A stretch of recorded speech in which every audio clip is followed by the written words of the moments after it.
নমস্কার, আমার চ্যানেলে আপনাদের সবাইকে স্বাগতম। আপনারা সবাই কেমন আছেন? আশা করি ভালো আছেন। তো ভিডিওর শুরুতেই লিখে দিয়েছি আমি আজকে কি নিয়ে এসেছি।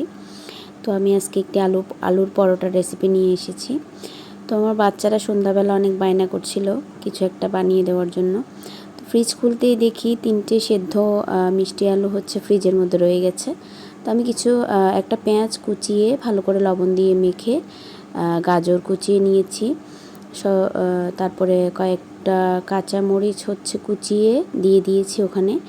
দিয়ে সামান্য একটু হলুদ গুঁড়ো, সামান্য একটু মরিচের গুঁড়ো, একটুখানি চিনি দিয়েছি। মিষ্টি আলু মিষ্টি হয়, তারপর আমি একটু চিনি দিয়েছি, আপনারা চাইলে চিনিটা স্কিপ করতে পারেন। তারপরে অল্প একটু ময়দা দিয়েছি, আমি আমার পরিমাণ মতো দিয়েছি, আপনারা আপনাদের পরিমাণ মতো দেবেন। তারপর দিয়ে দিয়েছি একটুখানি সাদা তেল। ভালো করে একটা ডো তৈরি করে নিয়েছি, একটু আঠালো টাইপসের একটা ডো। তো ডোটা কিছুক্ষণ রেস্টে আমি রেখে দিয়েছি 10 থেকে 15 মিনিটের মতো। তো এরপর আমি 10-15 মিনিট পরে এটিকে ছোট ছোট করে লেচি কেটে ভালো করে মেখে বেলে নিলাম। পরোটার মতো করেই বেলতে হবে, গোল করে। তো কাছাগুলো একটু ফাটা ফাটা হতেই পারে, তো আপনারা বাটি দিয়ে কেটে নিতে পারেন। আমি যেভাবে আছে ওভাবেই বানিয়ে নেব। তো সুন্দর করে বেলে গোল গোল করে বেলে নিলাম আমি। তো এটা দেখছেন ঠিক এরকমই হবে। তারপর আমি সবগুলো বেলা হয়ে গেছে আমার 3টে মিষ্টি আলু দিয়ে 4টা পরোটা হয়েছে আর কি। তো আপনারা চাইলে আরও ছোটো সাইজেরও করতে পারেন, আমি একটু বড় সাইজের করেছি।